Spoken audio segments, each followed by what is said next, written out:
Hello and welcome back to the Football Snapshot. I'm Lewis Nolan and I have a question to ask after Liverpool lost 2-1 against Wolves. And why do you guys think that Liverpool are bad at attacking? Because I have my own thoughts on it, but it's just a question that I think a lot of the fans are asking now because Liverpool, I know they conceded twice against Wolves, but the biggest blame for that defeat comes with the attackers or just the way that Liverpool attacked because Liverpool couldn't create chances against the worst team in the Premier League and one of the worst teams in Premier League history. And look, I'm not buying the argument that the league is the strongest it's ever been because yes, I know a lot of the mid-table teams, they've probably never been stronger, but the top of the table, is one of the weakest, probably top six, top seven in Premier League that I've seen in a long time. But yeah, I have my own thoughts about Liverpool, about why Liverpool are so bad in the final third, and it's largely, in my opinion, the fault of the manager, and I'll explain why. Because, look, I go back to the game against Bournemouth earlier in the season where Liverpool committed so many players forward into the box. I believe we committed about 8 of them, and then Bournemouth counter-attacked and scored. And you may remember Jamie Carragher talking to Arne Slot and saying that he's really worried about the defensive setup. But I think after that game and certainly moving forward, Arnold's taken a very risk-averse approach, and he's taken a lot of what made Liverpool so good attacking-wise, and he's blunted that, and this is what we're seeing. We're seeing a very safe game model. We're seeing a game model built on margins, where Liverpool hope... It's kind of like Arsenal, where they hope where they can win enough set pieces now, and with Van Dijk in the box, Konate in the box, they hope they can cause enough chaos. And look, it worked well against West Ham. It didn't work well against Wolves because we obviously didn't score. And from open play, our chance creation has been so poor. And look, I've seen a lot of people saying that 2 new wingers will solve everything, but I don't think so. So I want to go through the team. I want to go through why some of the problems are occurring, apart from just the manager. But yeah, so let's start from the back. If you look at the back line and the back four, certainly against Wolves, you had Milos Karius left back, Van Dijk left centre back, Konate right centre back, Jeremy Frimpong right back. Out of those 4, you'd only say that Van Dijk is a good passer of the ball. And that's important because if you only have one good passer, then you can only really progress in one way. And you may remember earlier in the game, Van Dijk did a really good diagonal to Mohamed Salah where Salah touched it inside the box. Maybe it was a bit difficult to control, but we almost scored from that. So the point is, having good passes is a good idea in the back line. And you may have noticed, say against Marseille, when Joe Gomez was in the team, we were able to play through the lines much more effectively, and it looked good. But I'm not here saying that Konate is necessarily to blame because Konate is arguably the best channel defender in the world, and he shouldn't have to have these expectations that he's an amazing ball player for us to progress. But obviously the exit of Trent Alexander-Arnold to Real Madrid impacted things because Trent was a cheat code. Like, you could give him the ball as long as he was facing play, he'd hit a ball 50 yards and Liverpool would be up into the final third, from defence to attack really quickly. But now that he's gone, we're relying on Jeremy Frimpong and Milos Karius as the fullbacks, and they really struggle to play inside the pitch. And when I say inside the pitch, I don't necessarily mean being stationed there, but they struggle to pass the ball from out to in, say to the midfielders or someone who drops deep like Hugo Ekitike, or I know Florian Wirtz wasn't playing, but to Florian Wirtz. And we saw that against Wolves where the fullbacks, they don't position themselves in a way that helps them play through diagonally. But again, can you really blame them? These are the players that Slot wanted. These are the players that Slot was given. These are the players that the club bought. So can you really blame the individual players for that? No, not really. And then let's move into midfield, because we have to have a really serious conversation about Ryan Gravenberch, because he's amazing when he can turn under pressure, when he can do the half turns and he can drive forward. But when he's asked to play forward with the ball via passing, he's so limited, and it's becoming a real issue. And you may have noticed in games where McAllister, he drops deep into the number 6 position to allow Ryan Gravenberch to move forward. And the reason that happens is because Gravenberch is not a good passer, McAllister is. So Slot, probably in the name of trying to progress the ball, ask McAllister to drop deep to actually play progressively forward. But McAllister's form is poor. He's not finding those link passes with teammates. He's not progressing through the middle third, where he was arguably the best in the league last season when trying to actually link with teammates in the middle third. But that's becoming a real issue. And you'll see, I'm propping up here a pass map of Ryan Gravenberch before he was subbed off against Wolves. there is nothing progressive, and it's just sideways and backwards. And when you have play that is very slow, very predictable, and it's never a risky pass through the centre, then you're going to have issues. But I would say again, I would caveat this by saying that Arne Slot doesn't want risky play. He in fact said that we had the opportunity to dominate on the wings, but we didn't. And speaking of the wings, I'm going to talk about the wingers at Liverpool, which is Cody Gakpo and Mohamed Salah, because you would have seen online, you would have seen all the talk about them saying that they were responsible for the reason, like people saying that they're the reason why we're playing so poorly. But I disagree. Let's take Cody Gakpo for instance, right? Cody Gakpo, I understand he's limited. Whenever he gets the ball, teams know what he's going to do. They know he's going to cut inside, probably not link with the left back that's overlapping, probably not link with any of the midfielders that are dropping deep.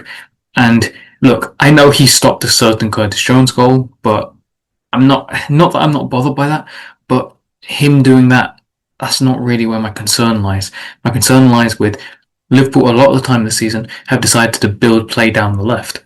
And if the game plan is to build play down the left, then who's going to be at the end of that? It's going to be the left winger. And if the left winger is Cody Gakpo, but you deliberately build play to them, then what do you expect? What we're seeing is the natural outcome, because we have so many left-sided players that are left-sided dominant. So Curtis Jones prefers to play on the left. Alex McAllister prefers to play on the left. There's an argument that Dominic Szoboszlai is at his best on the left. Hugo Ekitike prefers the left. Milos Kerkez prefers the left. All of these players, all of the play is built down that side, Virgil van Dijk. So naturally, you're going to see Cody Gakpo at the end of chances, at the end of moves, and when he's asked to do more with the ball, he's not very good. And I would argue that he's best when he's got less of the ball, because you've seen a lot of time him ghost into the box where he can finish well, where he can finish off moves. How many times did we see last season where Mohamed Salah would do a cross and Gakpo would nod at home at the back post? That's where he's at his best. And that's probably why, if he has a long-term future at Liverpool, it's probably as a second striker, where he's not primarily asked to link play, but where he can peel off the back of, say, an Alexander Isak, and maybe just, again, make the most of chances in the box that fall to him, because he's quite good in those situations. But when he's asked to do too much outside of the box, out wide, or in the half spaces, he's not particularly strong. But I can't talk about Cody Gakpo without talking about the other winger on the other side, which is Mohamed Salah. And look, he was poor against Wolves. I'm so glad that he managed to end his goal drought and score, because he'd been receiving a lot of unfair criticism. But again, I'm not going to ignore his poor form, despite the fact that I said that, and I stand by it. I wouldn't turn toxic. Not that I'm giving a free pass, but I'd rather give him too much leniency than too little, because he deserves it after everything he's done for Liverpool. Now, against Wolves, I was more hopeful of a better display from him, because Jeremy Frimpong was on the right. And we all know that Salah, he can struggle a lot to take on his man 1-versus-1.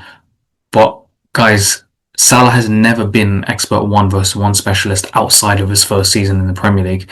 His dribble success rate this season is about 27%, which isn't great.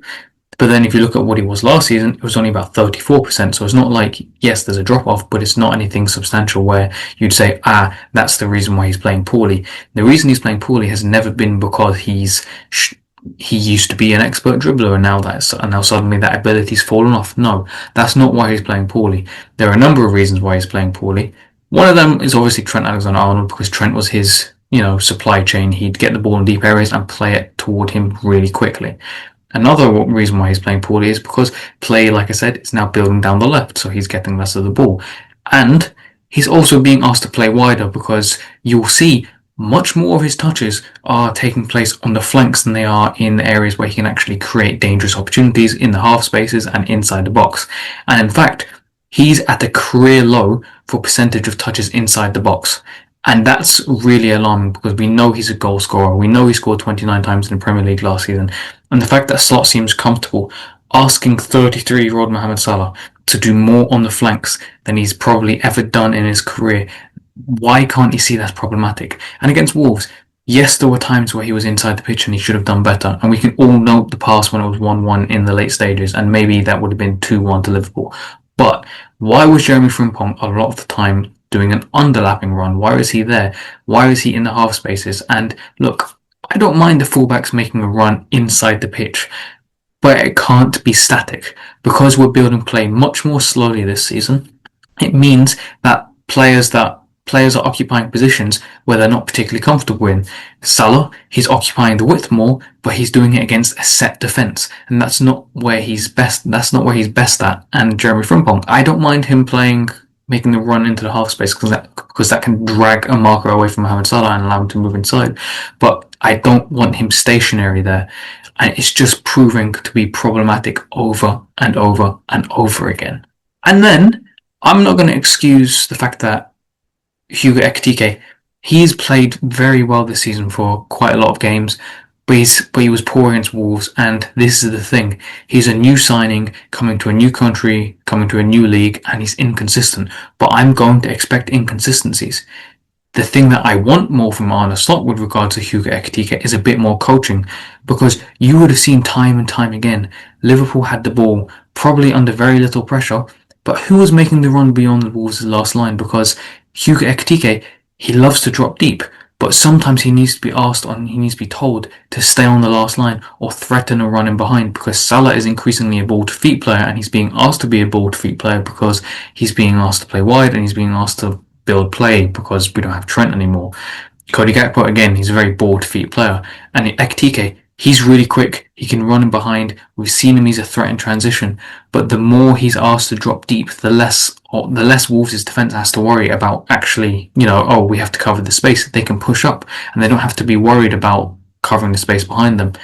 It's a simple thing, it's a small thing, but you have to have players willing to run in behind, and we might not have the electric pace in wide areas anymore, but do we really have that last season? Diaz was playing as a number 9 who often dropped deep. We didn't really have that. But now, I know Salah made the runs behind, but we actually had the progressive passer. Now, we don't have the progressive passer, and we don't have the players to run in behind. Or we do have the players to run in behind, but they're not being asked to do that. I think because Arne Slot is not happy with how Liverpool are progressing play, he's allowing Ekitike to drop and be involved. But Ekitike, he's very good between the posts. He needs to do that more often, and I'm telling you, that's how he's going to score more goals. But he's not doing that, and he didn't do that against Wolves, and it was very noticeable how much of a presence we lacked in the final third, how much of a presence we lacked when trying to threaten in behind Wolves. And Salah, I'm going to bring Salah into this again, he's very good when he has runners around him, but we didn't really have the runners around him because we were playing very slow, very statically. We didn't really progress much. And with Ekitike preferring to drop deep and link play, he didn't have a striker to link to. So it's problematic, and it needs to stop happening so much. Maybe the return of Isak will help, but I'm here to ask you, does Slot know how to get the best out of any attacker at the club? I know that's a big question, but let's rewind to last season, okay? Mohamed Salah got 29 goals and 18 assists in the Premier League, and he had arguably the best season in the division's history. You can argue maybe Luis Suarez, maybe Salah's first season, but the point is, Salah carried Luis Diaz and Cody Gakpo as a front line to a Premier League title. But if we look outside of that, does Slot know how to get the best out of any other attackers? Because I remember vividly, people criticise Luis Diaz. I remember people criticise Diogo Jota. I remember people criticise Darwin Núñez. I remember these things. People were saying that we can easily upgrade at the number 9 position. And Cody Gakpo, we all acknowledged last season that, again, he wasn't playing great, and there was a debate about whether Luis Diaz should be the first choice left winger, or, how much of an impact does Cody Gakpo have when he doesn't actually get service from other players like Salah? And that's a fair point. But people were criticising Arne Slot for the use of number 9s last season, and interestingly, Salah and pretty much every single other attacker at the club declined in terms of number of shots per 90, in terms of shots on target per 90, and maybe that should have been the red flag we're seeing this season, because who has Arne Slot got the best out of? Has he got the best out of Cody Gakpo? No. Has he got the best out of Alexander Isak? And yes, I know his season's been disrupted by the fact he didn't have a pre-season, by the fact he's been injured, but when he has played, people have been criticising Alexander Isak. Ekitike, he's played well at times this season, but there have been huge inconsistencies with him too, and it doesn't seem like he's been coached to maybe stay between the posts more, or to make that run in behind more, and he's being asked to link play. Let's say, and that's a problem. Elsewhere, has he got the best out of Salah? No, because he's asking him to stay wider, and he's having significantly fewer touches in the box, as I've just shown, which was a problem against Wolves. And then I know there's probably the elephant in the room that Florian Wirtz wasn't playing as a number 10. But how much of an impact would that really have had? Because I remember earlier in the season, people weren't exactly saying that Wirtz was setting the world on fire. And I remember that Liverpool was still struggling. And I remember that Liverpool couldn't really break low blocks down, even when we had Wirtz in the team. Does he help? Yes, absolutely he helps. And I would rather have him in the 11 than not. But with Wirtz in the team, it hasn't exactly been free flowing and dynamic. And like I've said, it's been very risk averse because yes, if Florian Wirtz is number 10, you might be able to fire between the lines more. But look how much against Sunderland, for example, I'll find an image here. Wirtz is needed to drop deep and overload an opposition team's press so that we can actually progress the ball beyond the first third, the middle third. And when you're asking your number 10 to drop deep so often to link play, it's problematic because then they can't have as much of an impact in the final third. But again, yes, we probably would have been better against Wolves with Wirtz in the team, but I'm not going to pretend that we were exactly free-flowing with him in the team before. And it's very concerning when we look at the stats about how Liverpool have been from open play. We were actually second best from open play against West Ham, and against teams like Sunderland, against teams like Wolves, against teams like Bournemouth. Bournemouth, by the way, we created about, I believe, it was definitely less than 1 XG, and we created less than 1 XG against Nottingham Forest, and this from open play. And I don't care that that's the direction of the Premier League. I don't care that that's how teams are winning games now. We, as a club, shouldn't be relying on set pieces to bail us out as much as we have. And I know that we are crap at set pieces in 2025, and being good at them in 2026 is a positive, and I'm more than welcoming of that. But we can't be so risk averse. We can't be this bad at build up. We can't be this bad at playing through the thirds. You can't be this bad at making runs in behind and then just relying on set pieces to bail us out, because set pieces are an inherently chaotic environment. They're inherently unpredictable. And yeah, you might be able to score them, but so might the opposition, especially if they're good at them. Because we saw Chelsea versus Arsenal. All 3 goals were from set pieces. Liverpool against West Ham, our 3 opening goals, all from corners. And I know there's a debate about whether they should count as set piece goals, considering there was the, second ball, second phase of play, things like that, but they came from set pieces. I don't think Arne Slot has a clue about how to get the best out of the forwards at this club. And I think that's something that he didn't really know how to do last season. But yes, I know he helped give Salah some defensive freedom, but that's not a groundbreaking thing. People say that, oh, he managed to get Salah his best ever season. That's true to an extent, but it's not like he did anything groundbreaking. He didn't, introduce fantastic new ways of playing. He let Trent Alexander-Arnold play football. He let Mohamed Salah play football. They combined really well. And Salah outperformed his metrics, outperformed loads of his attacking metrics, and he produced 29 goals, 18 assists. But outside of that season, has Arne Slot shown that he's able to get the best out of any forward other than Salah? And even so, he's shown this season he can't get the best out of Salah. And again, I acknowledge there's a decline there, but that's why I'm concerned. And look, this has probably gone on for way too long as a video, but we're on pace as a team to get 61, 62 points in the Premier League. Last season, when we beat Spurs to win the title, I don't include the final 4 games of the season because Liverpool just took time off. They were basically on holiday. But when Liverpool claimed the title against Spurs, they were on pace for a 91, 92 point season. Are you telling me that a new winger to replace Salah or 2 new wingers to replace Cody Gakpo and Mohamed Salah, are you telling me that 2 new wingers gets an extra 30 points? Because think about it, we were on pace for 61, 62 points. When we won the Premier League title, when we beat Spurs, we were on pace for 91, 92 points.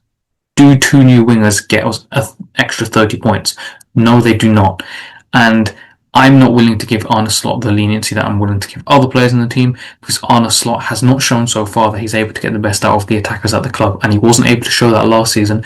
And if you're angry at the individual players, I understand, because they deserve criticism, but they shouldn't be the target point of your vitriol. They shouldn't be the target point of your toxicity, and neither should Arne Slot, because he did win a Premier League title. But you have to take a wider perspective on things and think about the root cause of the problems, because the players shouldn't be playing this badly. And I refuse to believe that the team's problems can be solved by just new signings, because the team right now, as it is, should be able to beat 20th placed Wolves. But are they set up to beat 20th place Wolves? I'm not sure.